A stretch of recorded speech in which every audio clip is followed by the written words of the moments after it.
Okay, let's just jump right into this explainer. Today, we're unlocking a highly practical 2,000-year-old toolkit that's basically designed to bring you absolute mental peace in our completely chaotic modern world. We're talking about Stoicism. But hey, forget the dusty ancient text for a second. We're going to extract the pure, actionable essence of this framework. It's essentially a pragmatist's manual for living well, focusing entirely on controlling what you actually can and gracefully letting go of what you can't. So think about this for a second. Do you constantly feel overwhelmed by things completely out of your control? If you're not in your head right now, you definitely aren't alone. Whether it's unpredictable news cycles, demanding workplaces, or honestly just the heavy traffic on your morning commute, the sheer volume of things outside our control is just staggering. By directly addressing your very real modern frustrations, we can really begin to see why this ancient philosophy is the ultimate antidote to feeling overwhelmed. I mean, it was practically designed for a chaotic world. Section 1. The core idea. The dichotomy of control. Now, this fundamental rule of Stoicism is the bedrock of absolutely everything we're exploring today. If you only take away one single concept, it should be this.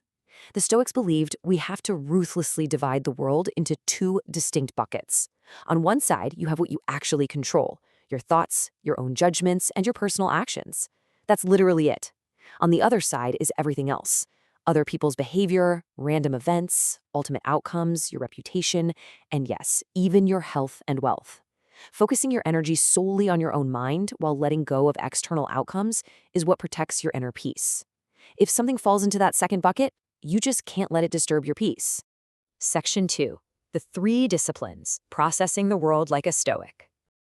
Now that we know what to focus on, let's look at the exact mechanics of how a Stoic processes reality. It's not just a passive mindset, it's an active daily practice, and it flows really logically.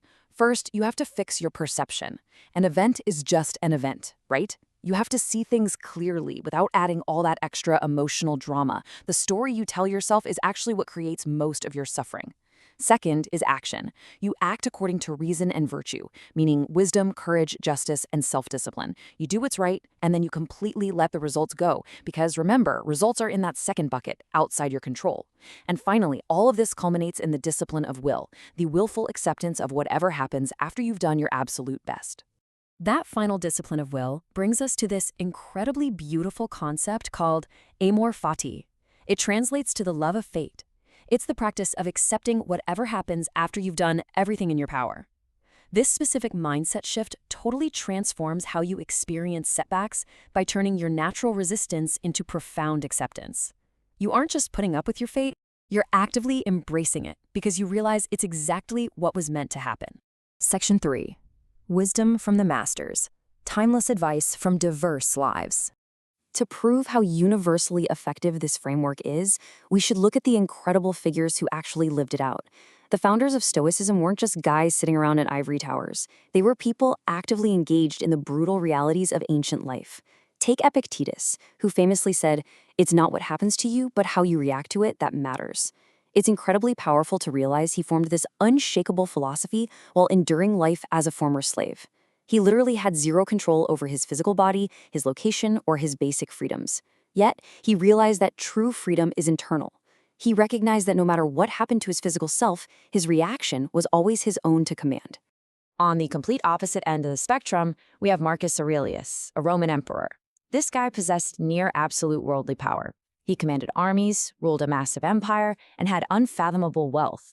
Yet, even as the most powerful man on the planet, he still recognized that his only true strength laid entirely inside his own mind. He knew that even emperors can't control the plague, the weather, or the loyalty of every single individual. His strength had to come from within. And then there's Seneca, a high-ranking statesman and brilliant writer who spent his entire life navigating intense political stress and the super dangerous whims of emperors. Seneca reminds us that we suffer more in imagination than in reality. Think about it. How often do we agonize over a meeting, a difficult conversation, or some upcoming event, only to find out that the reality was completely fine? He perfectly captures how our own anxieties manufacture our suffering, proving that our unchecked imagination is, for sure, our greatest enemy. Section 4. Your daily Stoic routine. A minutes a day manual. So, you might be wondering how to actually integrate this ancient philosophy into your 21st century life. Well, the good news is it requires absolutely no special equipment or hours of quiet meditation.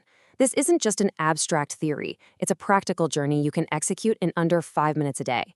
In the morning, you just take a brief moment to plan and remind yourself of that dichotomy of control we talked about.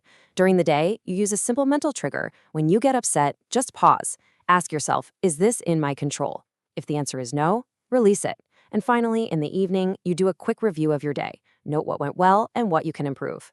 The real key here is that the evening review must be done without any self-judgment. You're just observing, learning, and preparing to be better tomorrow. Section 5. Stoicism in Modern Life, Shattering the Myths. Before we wrap up, we really need to address what usually happens when people hear the word Stoic today. Let's be crystal clear. Stoicism is not about suppressing emotion or becoming cold and unfeeling. This practice doesn't turn you into a robot. It simply gives you the armor to remain steady when the world around you gets chaotic. You still feel joy, you still love deeply, and you still experience the full, messy spectrum of human life. You just refuse to let external events automatically hijack your inner peace. You remain the one in the driver's seat. And this mental armor is exactly why top performers across all high-stress fields rely on this training to navigate massive uncertainty. We're talking about soldiers in the field, entrepreneurs risking everything on a new venture, professional athletes under the bright lights. They all face scenarios where outcomes are entirely out of their hands. They use Stoicism to focus fiercely on their training, their execution, and their present moment decisions, letting the eventual victory or defeat sort itself out. So I want to leave you with a final challenge and really invite you to instantly apply what we've learned today. You don't have to wait for a massive life crisis to practice this stuff. The very next time you're stuck in a long line or a frustrating email hits your inbox, just ask yourself, will you surrender your mental energy to the chaos, or will you take back control